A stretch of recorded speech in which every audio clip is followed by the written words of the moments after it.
Secretary, magandang hapon po sa inyo, Secretary Carlos. Ay, magandang hapon, Henry. Apo, ano ho ba itong Pax Silica na ito? At tama bang ito'y pagdudahan at pangambahan na agad? Gayong ito ho naman ay sa mga oras na ito marahil ay hindi pagganap na nagsisimula. Tama ka. Sinasaleksi ko nga ito kasi gusto kong makita mismo yung teksto. Kasi mahirap yung komentong nakikita ko lang sa news, Yes. Facebook, social media, Apo. dahil baka out of context. Pero ang lumalabas sa mga themes dito ay mukhang nagpromesa tayong magbigay ng, notice mo, acres yung measure, no? Hindi naman tayo gumagamit ng acres, hectarage yung ginagamit natin. Apo. Which means na Amerikano yung nagdibuho nung kung ano man ang dinidibuho nila. Oo. Okay. Special economic zone by itself, no? By themselves, okay lang yun. Meron naman tayo dyan. Ang dami nating special economic zones. Opo.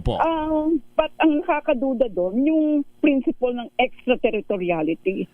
Na ang American laws will be governing that kung ano man yung ilang hektarya sa Clark. 1,618 mukhang ito po yung opo, by hectares in New Clark City. Yeah, it's a lot, no? Opo. Nakakabahala ito, Henry, kasi alam mo yung extraterritoriality, yan ay mag-a-apply lamang sa mga embassy territory. Ibig sabihin, yung embassy ng Russia, ang law ng Russia ang mananaig doon. Embassy ng US, law ng US. Yun ang ibig sabihin ng extraterritoriality. Ini-extend mo ang kanilang legal jurisdiction kung saan ang embassy nila. Itong nababasa ko dito, i-extend mo dito sa katakot-takot na ang laki-laking lawak na Apo. yung extraterritoriality na ang Amerika yung magde-decide ng kasi they talk about common law. Sabi ko, ano ibig sabihin ng common law? Ang common law kasi sa Great Britain yan eh. Common law ibig sabihin yung mga traditional laws, no? So even that is not clear to me. But that aside, I really focus on the extraterritoriality part, and in your introduction, I'm also as sinisterly minded as you are. And baka yung economic na yan ay ang dali niya mag-tumbling into security. Opo. Teka, you're mentioning the extraterritoriality. In other words, kung mangyari po ito at na maitayo na ito, ang control nito 100% is in the US government because they're just extending their embassy function. Exactly. Isipin mo, merong krimen magawa dyan sa Pilipino. Sabihin nila, ang laws ng Amerika mangyayari, ang pwedeng gamitin dito, ha? Di ba katangahan yan? Hello? I mean, sino man ang nag-agree nito, ewan ko nga kung kasi ito dapat ma-ratify ng Senate. Yeah. I Tsaka, was about to ask kailangan ba ng ratification ng Senado po rito bago ito formaling itayo? Sapagkat tila ho ito isang kasunduan na pinasok na po ng ating pong gobyerno sa katauhan po ng ating Philippine Ambassador to the United States, ng Department of Finance at saka po ng ating mga Undersecretaries for Economic Affairs, and of course yung pamunuan po ng BCDA. Yeah, hindi man ito tratado as treaty should be. Ang Senate kasi nag-ratify maski agreement. Natandaan mo yung BFA, Visiting Forces Agreement, yung isang legs ng Mutual Defense Treaty. Ni-ratify nila yan, di ba, in 1999? So, pangalawa, nakalagay sa konstitusyon natin, bawal ang foreign military bases. Kung totoo yung kutob natin, at yung kutob natin mukhang malakas yun dahil nasa matagal ng panloloko ng Amerika sa atin, ay magiging security zone yan. No, tignan mo na may strategic location natin between the Pacific Ocean and the South China Sea. Yeah. So, magmamaang-maangan tayo kung akala natin yan ay gagawin lang part of the supply chain. Okay na yun. But even that, I mean, kumbaga kung gagawin nila yan at makikipagkonti sila sa China, sinasabi ko na ngayon at hindi ito is not a beef for China, ay parang pagtatawalan lang sila ng China. Actually, China is so... pangamba nga ho rito, pangamba nga ho rito ay baka ito ay maging another US military bases in disguise. Pero of course sa aming mga hindi naman lalo ako hindi naman ako eksperto sa larangan po ng foreign relations, diplomacy, geopolitical, and of course itong national security aspect. That is why kayo po ay aking nilambing ang mga kapanayam dito. Sa tingin ba ninyo posibleng mangyari yung ganon? Ma-convert ito sa isang military basis ng Amerika? Bakit hindi? Kung nag-agree na yung mga sinabi mo mga sangay na yan, na kung nag-agree man sila, sobrang katangahan at kabubuhan nyo kung nag-agree kayo dyan. Ano? Palagay mo ba, pagpasok mo dyan sa ano na yan, sa facility na yan, ay pwede ka na lang pumasok, Henry? Hindi Parang Clark yan noon eh. Pagpasok namin, ini-inspect. Kasi may UP sa Clark noon, nagtuturo ako doon ng 1973 eh. Pagpasok namin ganyan, we're governed by American law. Oo. Diba? Yun, nakita mo doon sa Balibago, no? Ang mga Amerikano yung nag-ano niyan, paglabas namin, binubusisi yung aming mga maliit na bago. Nagdala kami ng tuwalya doon sa hotel na inistayan namin nung gabi kasi nag-overnight kami doon dahil gabi yung turo namin doon. So in other words, para kayong naging dayuhan sa sarili ninyong teritoryo. Ganun kasing kalakaran noon because Subic and Clark really were under American jurisdiction. American laws really were followed in those territories. It will not be different here, no? And itong mga sangay na binanggit mo, BCDA, ano ba sabi mo, DOF, or whatever else, siguro DFA, nakasawsaw din dyan. Ewan ko kung ang DND nakasawsaw dyan, siguro naman. Because this is a national security issue. Hindi ba? Yung ng bagay na yung mga Chinese o other foreigners bumibili ng lupa kadikit ng mga marine headquarters sa Morong. Ginagawa yung issue. Mas malaking issue ito. Di ba? Ngayon, pag Amerikano gumawa, okay. Diba? Ngayon, paano po ito ngayon anong remedy na of course anong siguro precautionary measures or ano ang ating pwedeng asahang safeguard natin dito na sige, kung ang pakay nyo lang naman dyan ay economic zone, mabuti yan sapagkat it will mean jobs, it will mean income for the Philippines. But of course, having said yung mga pangamba nitong ating mga kababayan, paano po ito kung ito'y almost done na nakasunduan? Two things. Dapat ang Senate i-invoke nila yung right to look into that agreement, particularly because of the extraterritorial. Pangalawa, right-thinking Filipinos, 115 million of us, I'm sure merong ilang milyon dan, tulad ko, tulad mo, na mag-iisip kung anong implication ito. No? Then pangatlo, siguro dapat i-recall na yung ambassador sa Washington DC at ang kanyang sweldo ay ang Amerikano ang magbayad sa kanya. Kasi all the time na nandiyan na siya, ewan ko, parang 1,000 years na siya nandiyan dahil sa kanyang apelido, ay wala siyang ginawa kundi suportahan yung interest ng kanyang mga amo doon. Kanya lang mahahabol pa kaya ho ito? Mukhang sa aking mga binabasa po rito, ito. Ang binabanggit Bakit po... naman may remedyo, Henry? Ayan, tama po ito. Ang binabanggit po rito, tingnan niyo, Secretary, countries that signed the Pax Silica Declaration, ang Pilipinas joined April 17, 2026. Joined. Biglang bumulaga yan sa atin eh. Wala man lang mga diskusyon. Usually ganyan kasensitibo.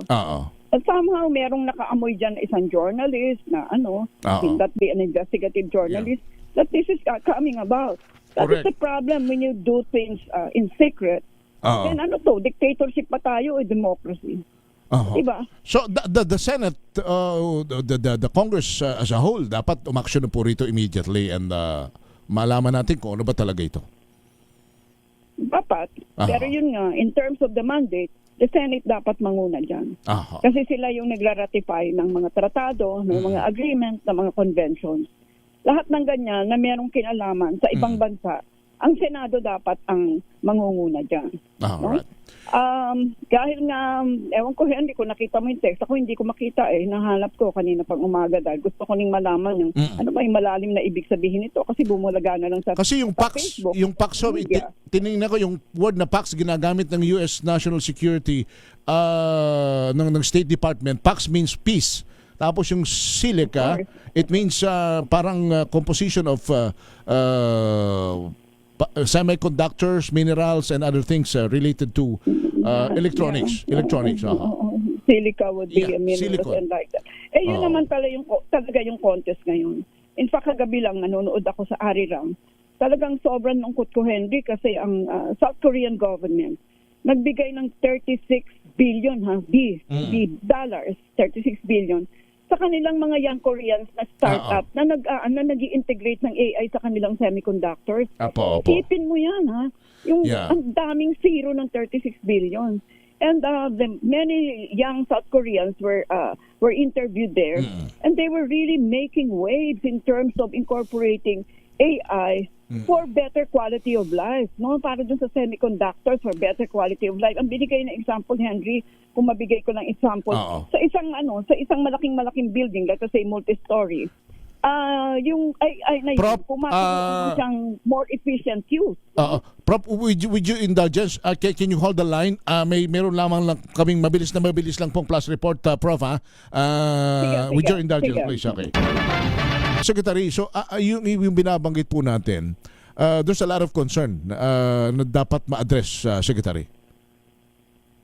Yeah, pero just a quick reaction dun sa balita mo kanina. Yeah, opo. Siguro tama lang na harangin ni Boying yon. Kasi pag gino-niya at green light niya kay Martin yon, igi-green light niya sa lahat. Hindi ba si Jinggoy gusto rin kumabas at hindi nila pinayagan. Oo. So, president yon. Just a quick reaction. Sauce for the goose. Sauce for the gander. Okay. Malinaw na talaga, Henry, except dun sa mga nagtatanga-tangahan at nagbubulag-bulagan, na anti-China itong tinatawag na PAX, whatever, no, silica. Paka-strange yung term na yun.